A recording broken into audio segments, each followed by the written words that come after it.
Hey guys, welcome to another episode of Autogefühl. Today with me, AJ. I'm here in Detroit at one of these very classic old theaters. I think this is the Michigan Theater here in Detroit. A very beautiful venue for a very important car. I'm talking about this. This is the all-new, next-generation Mercedes G-Class Wagon. I'm here to attend the world premiere event to answer all your questions. What is new? What is the same? How is it different? Is it any better? We'll find out today. Are you ready? Come on, let's go.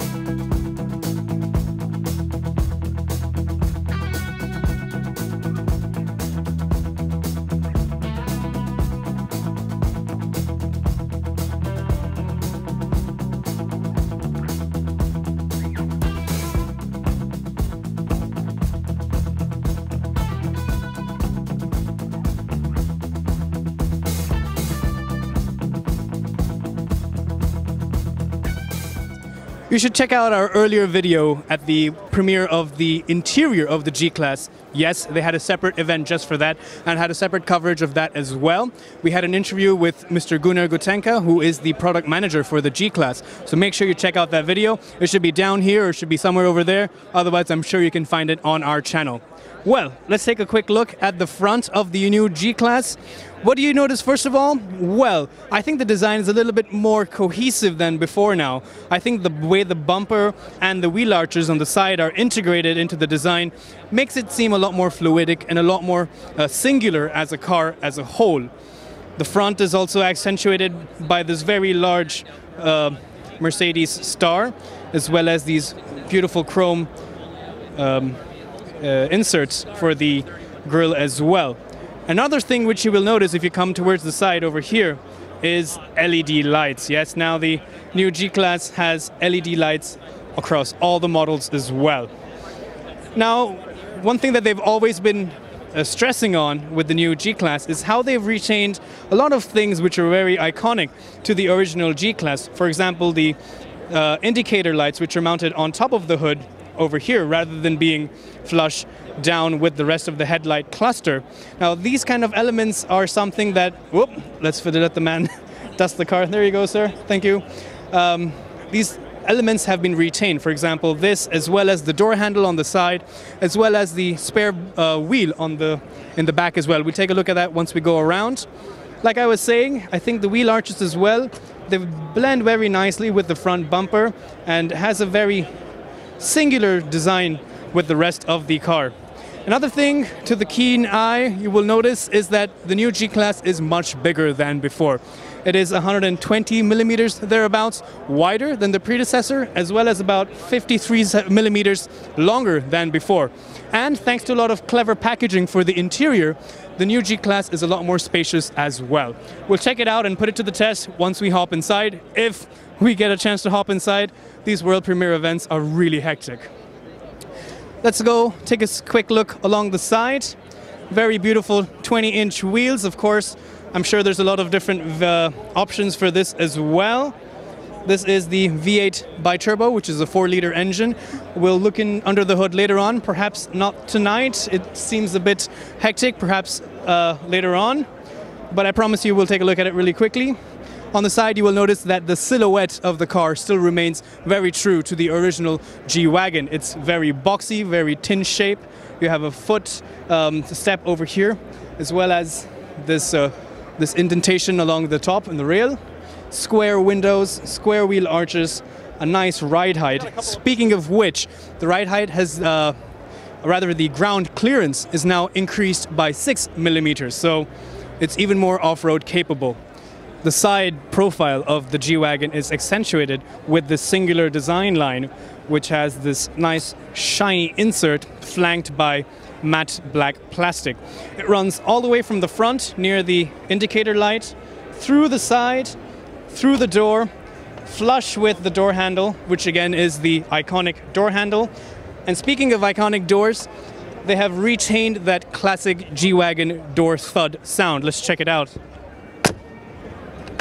One more time. Yeah, that's the G-Class guarantee. Built like a tank, that's what they say. Another thing which is new about the G-Wagon is the suspension.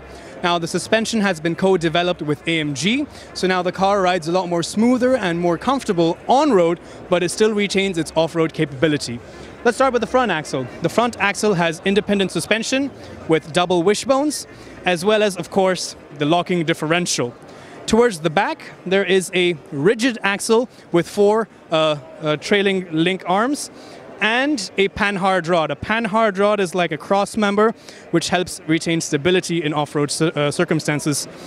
I mean, the truth is, I can see these things, but I don't know how well they work. We'll have to hold on until we get the car in our hands to test it out. Of course, you also have the rear differential lock, as well as a central differential lock and a transfer case with a low gear. Well, this is also a very important aspect of the G-Wagon, the spare wheel mounted in the back. Swings out the rear hatch. Now, the interior is where a lot of work and a lot of changes and improvements have been made to the G-Wagon. We will get inside later on and take a closer look. Again, I suggest you watch the interior video that we've already covered, but a very cavernous, square, rectangular loading area with a fairly low lip and completely flush floor for loading. Now, the G-Wagon, the suspension, because of the improvements and the positioning of the rear differential and so on and so forth, the ground clearance has been improved by 6 millimeters. Not only that, thanks to better materials and construction techniques, the G-Wagon is now 170 kilograms lighter, but it's a lot more rigid. They claim it's around, I think, 50% more rigid than the previous G-Wagon. And finally, over to this side, if you could maybe sneak a peek later on, it says the G500, and this also would be my pick of the range. What is the G500? Well, let's go and try to open the boot, and I'll tell you guys about it. And here it is. The G500 has a 4-liter bi-turbo V8. This is also the inside turbo. As you guys can see, the 2 turbos are nestled within the V's of the engine. This engine makes around 422 horsepower. It's a petrol engine, but that doesn't mean it's low on torque. In fact, this has 610 Newton meters, starting as low as 2,000 RPM and steadily rising and holding its own all the way up to 4,750 RPM. This gets mated with a 9G-tronic automatic gearbox with a torque converter and, of course, 4-wheel drive. I know it's a little bit hard to see on the camera, but over here we have a shiny metal flake finish green color G-Wagon. It does really pop and stand out. And of course, up there we have the silver color. Which one is your favorite? Let me know in the comments below. All right, let's hop into the interior of this shiny green car. First, let's take a look at the door. Lots of different options for the interior. For example, here we have a dark brown leather and a wood insert down here. The design is overall very rectangular, but it brings the rest of the cabin up to speed with what is expected in terms of luxury from the current S-Class or even the E-Class, for example. Let's hop inside, shall we? It's of course a step up. It's the G-Wagon, but it's very easy to get inside. There's plenty of space. The seat is roughly set to my driving position. Let's see if these things are working. Yes, they are. So you have memory, seat heating, seat ventilation, a lot of adjustments in the seat as well. A nice Burmeister sound system. And of course, this is very familiar now. This looks very much like the S-Class with these large 12.3-inch touchscreens covered with a single plate of glass, which makes it seem very seamless, and a continuously long dashboard. Again, it's very rectangular. It's not that deep. It's very shallow. So this makes the driving position really nice because you're sitting really up close to the windshield. It's a very straight and tall windshield as well, which gives you great visibility out over the hood. You can almost see the edges of the car, so you can place the wheels exactly where it needs to be, especially useful in those rock crawling outings that you might have. Well, unfortunately, I don't have the key fob with me, so let's see how long this stays on. You have multiple choices for this display as well. You have a progressive, you have sport, you have normal, things like that. You have a lot of controls on the steering wheel as well for navigating through the menus over here, for navigating through your audio and phone and volume. Controls over here. You have some track pads on the left and right. Oh no, stay with me now. Okay, well, at least we got a quick glimpse at it. Hopefully we can show you some more later on. The steering wheel is nice and chunky. It has a nice heft to it. There's paddle shifters on the back of the steering wheel as well, this being the 9G-tronic torque converter gearbox. And a very important thing that I must mention at this point is that the steering wheel, or the steering column rather, is now an electromechanical system. It's not hydraulic. Now, I know some people are not going to be too happy about this, but the truth is this is a SUV. It's not really a sports car. So I think it's going to be fine. And electromechanical steering wheels, especially the Mercedes electromechanical steering wheels, are pretty good now. But the important point is what this allows Mercedes to do, thanks to the electric motor, is they can program driver assistance systems to involve the steering wheel. So now this car gets parking assist, so you put it in the gear and then you operate the brake and accelerator, but the car will steer and park itself automatically. It has active lane keeping, so it means that the steering wheel will intervene for you if you're going off the lane, and it will steer you back on course and things like that. Of course, all the other standard driver assistant functions are now available. Adaptive cruise control, traffic sign recognition with the cameras up here, blind spot monitoring, rear view camera.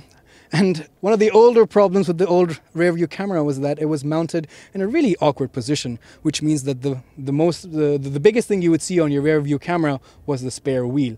Now they've repositioned the camera to be much lower, and it's completely waterproof. Speaking of which, the new G-Wagon also has a higher weighting depth. This whole center console is obviously much more different than before, but yet we have the iconic passenger grab rail, which is something that they really wanted to keep. Anyway, back to over here, we have the really cool 3 switches to lock the individual differentials, the front axle, the center transfer case differential, and the rear axle. And you have your climate control menus over here, as well as some hotkey buttons for navigation, media, telephone, and a really nice little clock. Some storage spaces down here with cup holders, and of course your command unit with a touch-sensitive pad, a toggle, swivel, roller situation thing over here, volume, power, parking camera. Of course, this has a 360-degree camera to aid when you're going off-road. You can really check out the clearances and all the 4 edges of the car. And something new is the dynamic the dynamic drive select, which means that now you have driving modes in this car.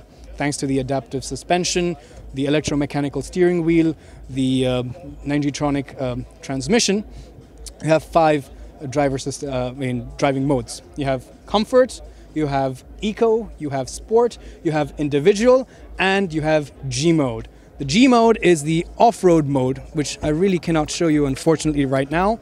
But when you have the the differentials locked or the car in low range, it automatically goes into the G mode, and this maintains the RPM, keeps it in that nice torquey power band, and ensures that you have a very nice and controlled ascent, descent, or just rock climbing. Some more storage spaces down here with a inductive phone charging port, some USB ports, and an SD card slot. Up here we have a nice sunroof as well. Another improvement with the new G-Wagon is the seats. Now the interior design and the technology is right up to speed, but the seats also have been significantly upgraded. You can even get the optional extra seat packages, which then gives you things like massaging, and even, for example, these side bolstering, they will have air chambers within them, and depending on how you're driving, they will inflate and deflate to make sure that if you're going around really steep corners or you're going off-road, you're not being jostled and tossed around in the car. These will inflate and deflate depending on that and help keep you in the same position. Now, I don't know how quick it's going to be able to inflate and deflate, especially if you're going on rocky surfaces, but we can test this out once I have my hands on the car. One of the gripes with the previous G-Wagon was that this big boxy exterior design and look didn't really translate to interior space in the previous car. But they've addressed this, or they claim to have addressed this, with this new version. Thanks to clever packaging, like I said, the front seat has up to 38 millimeters more legroom, and the back seat, they say, has 150 millimeters of extra legroom. Let's put that to the test, shall we? Well, the front seat is set to roughly my driving position. There's somebody there already inside right now who's probably changed the seat. But this is a pretty good idea. I'm 5'8" or 1.7 meters. So as you can see, the very comfortable seating position. I'm slightly reclined back, but even then I have plenty of space to slide my feet under the front seat. And there's plenty of knee room. There's plenty of headroom as well. In fact, the new G-Wagon overall has a lot more space, including shoulder room and elbow room. Here you see the design of the air vents. I know this is a bit questionable. This is already something that we discussed in the interior video, but the materials feel really nice. Has a very nice clicking sound. I hope you guys could hear that through all the noise around. But down here as well, you have a 12-volt power socket as well as a USB port. The rear seat also has a lot of new adjustments as well. First of all, the materials are also brand new. You have a lot of leather. We here in Autogefühl always prefer animal-friendly leatherette. We'll see if there's some leatherette options available, fingers crossed. But you have a central armrest as well, and it doubles as a ski hatch if you want to open that. And the seat can be folded as a 60, 40, or of course, all of it down to make it a very large boot. I'm here again with Mr. Gunnar Gutenka. We met earlier in Stuttgart for where you showed me the interior of the G-Class. Right. And you didn't let me see the exterior that day, but now, well, it's here and it's big, it's interesting. So what's new about it? Well, when you take a look at the exterior, basically we had the objective to make sure a G-Class remains a G-Class. And as you can easily see, I think our designers have done an outstanding job that this is fulfilled. I mean, what was a tricky part about doing so is to keep an iconic shape like this and still fulfill all legal requirements in terms of crashworthiness, pedestrian protection, etc. That was quite an effort. And the second topic, which we didn't reveal when talking about the interior, is our chassis. We are now having independent front suspension, we have a new electric steering and also adaptive damping. And they all lead to a really impressive on-road driving. And also, it was really interesting to see Arnold Schwarzenegger here at the event. Really cool, really nice way to market the car. And something that he asked was also very interesting for me. He asked if the G-Class is going to be electric. So what's your answer to that? Well, I can only repeat what my boss already said. Our company has made an official statement that all vehicles within Mercedes will become electrified, so therefore the statement is given. Well, that's very interesting. Looking forward to that. And before I let you go, what is your favorite part about the new car, which was new? So what is the best improvement that you think you have made to this car, personally? Oh, that's a really tough question. Exactly. To name one is very, very difficult. There's one that's at least coming right into my face, which is not the improvement as such for the customer, but to be able to keep the indicator like this is really something very special. Other than that, I think once you have the opportunity, and customers will have the opportunities to just drive our car, they will see with how much more ease and comfort you can move along on the road, but also off-road. Mm-hmm. But that is not one part. It's a result of the development and long-term application work that was done. So just to reiterate what you said, the speciality of this is that to meet the pedestrian crash requirements, right, this actually falls off during an impact? It doesn't fall off. In an impact, if a force, for example, by a head would come onto the indicator, it would break loose and then drop inside the vehicle. Okay.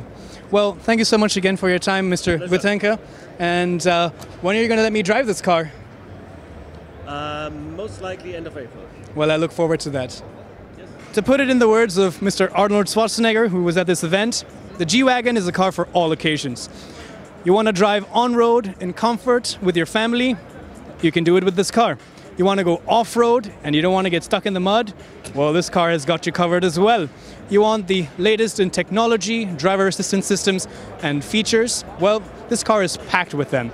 And you want to make a statement arriving at the red carpet? Well, this is a limousine for you as well.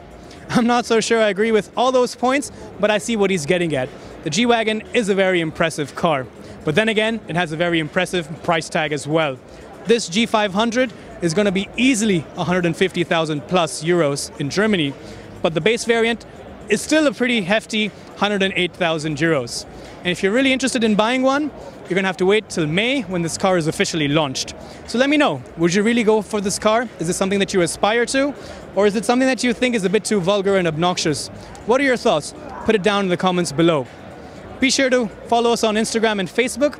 We always take behind-the-scenes pictures and videos of these events that we attend, like today's extravagant display, so you can always check out some extra content as well. Thanks for sticking around, and I'll see you guys next time.